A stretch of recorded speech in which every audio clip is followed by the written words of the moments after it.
สำบายดีหลายคนอาจสิว่าผมคือมักเว้าเรื่องชาติพันธุ์เว้าเรื่องลาวเว้าเรื่องไต้เว้าเรื่องเขมรแต่สิเป็นหยังกะสามต่อว่าซั่นอยู่นำกันอยังมีความสุขก็คือพอที่ผมเว้านี่คือแบบว่าก็อยากให้เฮาอ่าอยู่ร่วมกันอย่างมีความสุขล่ะพี่น้องเข้าใจกันเห็นอกเห็นใจกันบางคำนี่ยังเป็นคำเหยียดเด้บางคนบ่ฮู้เด้ทางภาคเหนือนี่เนาะมักสิใช้คำว่าอีเหย้าเนี่ยอีเหย้าเนี่ยนะเหย้านี่ก็เป็นคำเหยียดเด้พี่น้อง เหย้าเนี่ยบ่แม่นส้นเผาบ่แม่นชื่อเขาเจ้าส้นเผาเขาเจ้าคือส้นเผาเมียนนะบางคนว่าอีแมวจังซี่นะแมวจังซี่แมวก็เป็นคำเหยียดเด้พี่น้องเขาบ่ได้เป็นส้นเผาแมวเขาเป็นส้นเผามงต้องเอิ้นเขาให้ถูกต้องคันไปเอิ้นเขาแมวนี่เขาบ่อยากคุยนำพุ่นล่ะ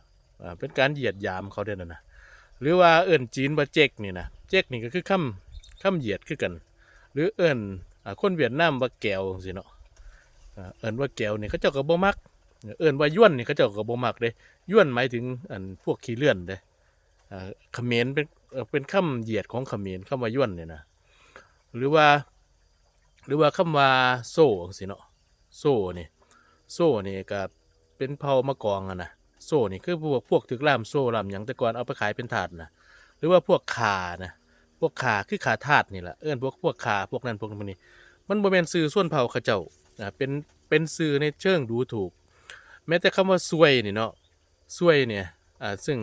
ปัจจุบันก็ยังมีใส่อยู่คำว่าซวยนี่ยังได้รับการยอมรับหลายกว่าคำอื่นเลยแต่ว่าซวยก็เป็นคำดูถูกเดี๋ยวนี้ก็สิบ่ใส่คำว่าซวยแล้วสิใส่คำว่ากวยหรือก็ใส่คำว่ากุยเนาะในการเอิ่นส้นเผานั่นนะ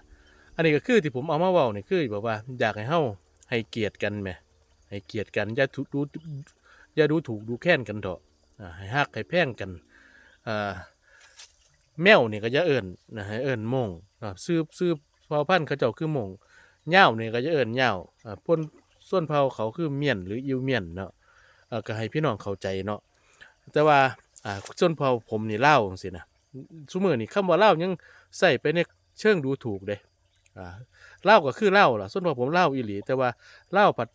ใช้ไปในเชิงแบบว่าบักหน้าตาบ่ดีอ่าหรือว่าเฮ็ดหยัง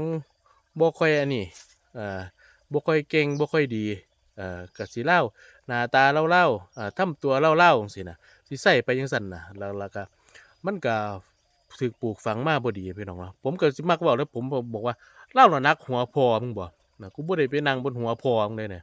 กูเลากูหนักหัวพ่อมึงบ่ผมก็สิเว้าจังซี่เดะคือคนมงคนคนมงคนเมียนนั่นล่ะเขาเจ้าก็สิว่ากูบ่แม่นเอ่อ แมวกูเป็นม่งม่งอะนักหัวพอมึงบอกเขาเจ้าก็สิว่าจังซั่นเนาะก็คืออยากให้เฮาให้เกียรติกันอยากให้เฮาจะดูถูกดูแคลนกันอยู่ร่วมกันอย่างมีความสุขคันเฮาเข้าใจกันผมว่าโลกนี้ก็สงบสุขอีหยังสงบสุขไปหลายเด้ผมว่าพี่น้องว่าบ่ที่ผมเว้ามานี่บ่ได้ต้องการรื้อฟื้นหรือว่าสิเว้าเพื่อมีผลประโยชน์อันใดเนาะคือผลประโยชน์ให้เฮาเข้าใจกันอ่าคนคือกันมีเกียรติซ้ำกัน นะเป็นคนเสมอภาคกันมีค่าทอกันมันอยู่ผิดเลยพี่น้องอยู่ที่สมองอยู่ที่ความประพฤติอยู่ที่การกระทำของเฮาพี่นะมันบ่งบอกถึงค่าของความเป็นคนเนาะ